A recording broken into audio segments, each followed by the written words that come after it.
საირა დობორჯგენიძისთვის ბარძაყის სულის მოტეხილობა გადაულახავი დაბრკოლება აღმოჩნდა. ოჯახური მდგომარეობის გამო ქალბატონს სხვა ქალაქში წასვლისა და ოპერაციის გაკეთების შესაძლებლობა არ აღმოაჩნდა. მიდიოდი დამისდა ფეხი და მენჯის ძალი გამიწყდა. არ საშუალება მქონდა და აგერ ადგილზე გამიკეთა და ახლა ყველა თავზე მევლება. დიაგნოზი ლანჩხუთის მედალფას კლინიკაში ბარძაყის ძვლის ყელის მოტეხილობის სახელწოდებით დაისვა. პაციენტი შემოვიდა კლინიკაში ტრამვით, რომელსაც გადაუღედა რენტგენი და ესო დიაგნოზი ბარძაყის ძვლის ყელის მოტეხილობა. ამის შემდგომ ჩვენს კლინიკაში ჩაერთვენ საქმეში, ასე ვთქვათ, პუნალობის პროცესში ექიმი ტრაუმატოლოგები. პაციენტის მდგომარეობის გათვალისწინებით მედალფამ ოპერატიულად იმავე დღეს გამოგზავნა ექიმების ჯგუფი ლანჩხუთში.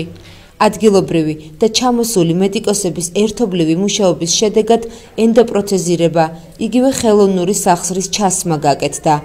აღნიშნული ოპერაცია ლანჩხუთში პირველი შემთხვევა გახლდათ. ხელოვნური სახსრის ენდოპროთეზირების ოპერაცია ჩვენს კლინიკაში ჯერ არ გაკეთებულა. ეს არის პირველი ოპერაცია, გაკეთდა როგორც მწვავე შემთხვევა. პაციენტს არ ჰქონდა ოჯახური პირობები, რომ რაიონიდან გასულიყო. როცა ეს პირობები სადაზღვეო კომპანიისთვის ცნობილი გახდა, კლინიკური მედალფას კლინიკური ქსელების გენერალური დირექტორის ბატონი კახი მոխიგულაშვილის და თოდუას მიერ გადაწყდა ოპერაციის კლინიკაში ჩატარება. ეს დიდი ოპერაცია არის და საჭირო არის წინა საოპერაციო მზადება. დაახლოებით 10-12 საათის განმავლობაში პაციენტი მომზადებული იქნა, ჩამოვიდა ბრიგადა, კლინიკის ქირურგთან ერთად გაკეთდა ეს ოპერაცია. ამჟამად პაციენტი თავს კარგად გრძნობს და შედეგით კმაყოფილი ექიმების მუშაობას აფასებს. ყველა თავზე მევლება, ძალიან კმაყოფილი ვარ.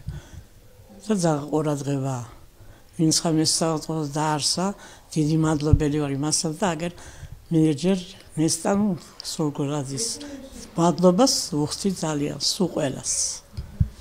საირა დობორჯგენიძე კლინიკიდან რამდენიმე დღეში გაეწერება. მედალფაკი საჭიროების შემთხვევაში მსგავსი სახის ოპერაციებს ისევ გააგრძელებს.